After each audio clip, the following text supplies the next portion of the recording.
additional information, and that can also be the activity to research more things that they want to know about Barack Obama. Thank you.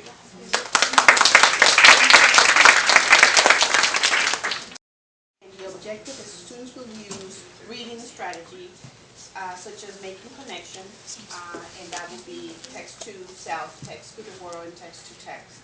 And what we would do before is ask whether they live in the city or in countryside, you know, if they live in Norwalk, if it's a large city or a small town, and what do they like to do in where they live.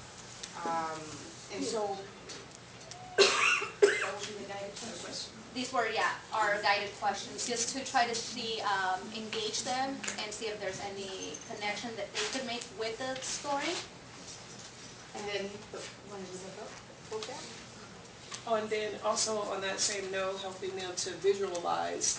Sometimes, you know, you're living in a certain city and you're driving around, but you never really look at the things in your environment, in your surroundings. So it's helping them think about, oh, there's a building on such and such corner, or just visualizing the park and the stores and things in their city.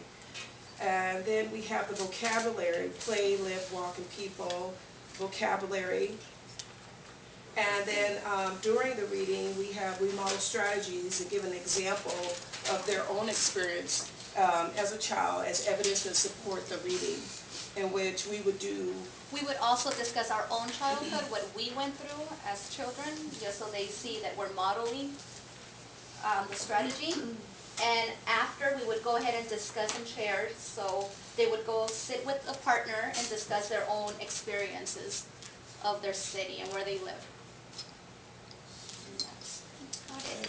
Thank you. I live in the city, and so before the reading, what we would have the students do is have the students make connections to their own community, to their surroundings, and to the city that they live in by activating prior knowledge, what they already know, and what they're going to learn from the book. So we introduce the book first and foremost, and then we make predictions based on the cover, based on some of the pictures, which we'll do a picture walkthrough next, so they get to see the pictures, make predictions based on those. We would introduce a reading strategy, what we're going to be using during our guided reading. Then we would use the guiding question. So we would make a question for them, and then something they can think about while we're doing it. We'll go over vocab for the words in the book. That's all before the reading process that we would introduce. So during the reading, it's important to model the strategy that they're going to be using. Remind them that a good reader will always stop every now and then, retell the story in your mind to remember what you read and to understand it better, and also to read between the lines and infer, so those kinds of modeling strategies. Have the students whisper read to themselves, and also try to listen to each one independently and see what kind of struggles they have as far as reading.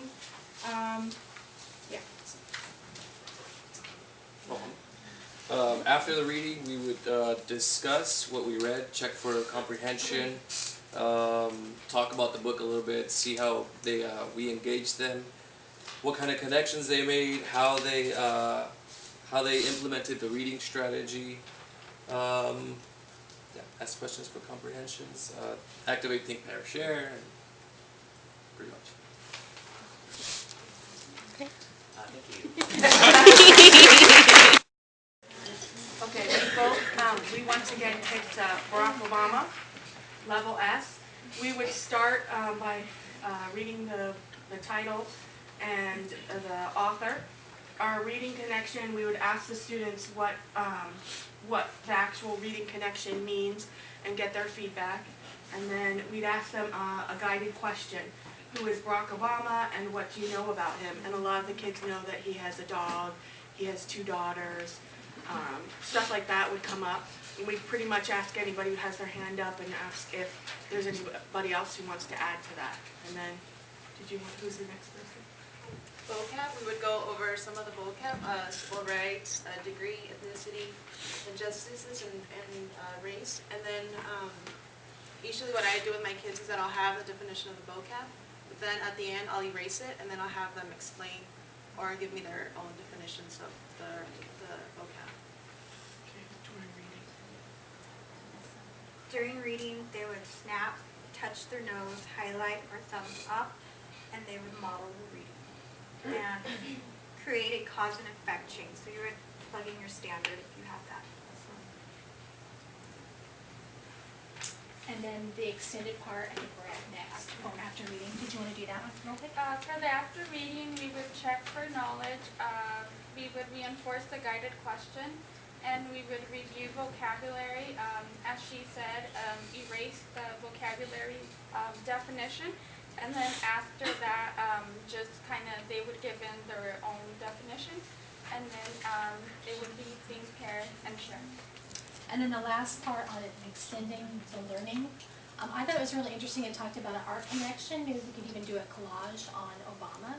I know it'd take time to do that, but that's an idea. Or even a social connection, how his life, or even politics, getting up and learning how to debate an issue between the sides. So I thought that was very effective. Thank you. Was a level Z book. It's the mystery of King Tut. Okay, so we would introduce reading by asking, what do you know about Egyptian pharaohs? Do you know what pharaoh means? Show the front cover and the back cover. Maybe show a map too. And then show a map of maybe where Egypt is compared to where we are. I would introduce. We would also introduce vocabulary, for example, like pharaoh, mummified, revolution.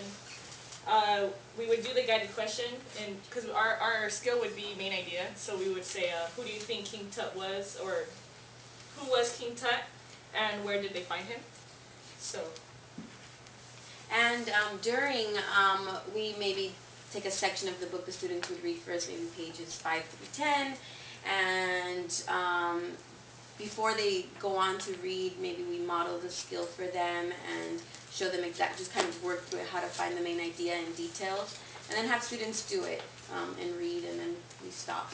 And then Yeah, so once we go from 5 through 10, we would split it up again, 10 through 13, and then we would actually do it again, and then have the group themselves identify what the main idea was. After we had modeled it, we have them and split that section so they could model it themselves and show us.